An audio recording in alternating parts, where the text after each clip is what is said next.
ने मतलब में पापड़ा में तो बनी रहीजो आना ब्लॉग में देखजो तमने बताड़ो दोस्तों। आवाज में थोड़ो घणी थाय केम के वायरू भारी उठे छे। हूँ छे ढाबा ऊपर એટલે देखी लेजो आना वीडियो में।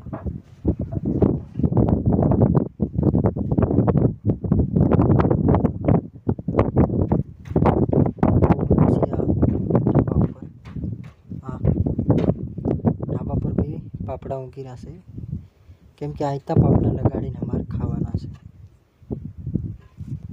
अने आ रही छे मारी पूरी बताओ।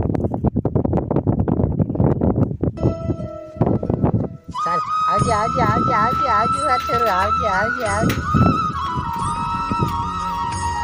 गद्दी नहीं जाए हाथ में गद्दी नहीं जाए भाग हाथ में गद्दी नहीं जाए हो पत्रो नहीं गद्दी जाए हो।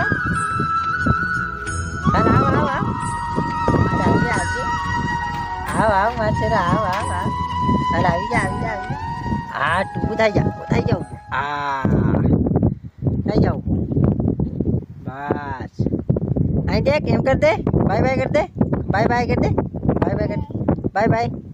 अरे बाबा बिल्कुल रिस्क नहीं लेने का।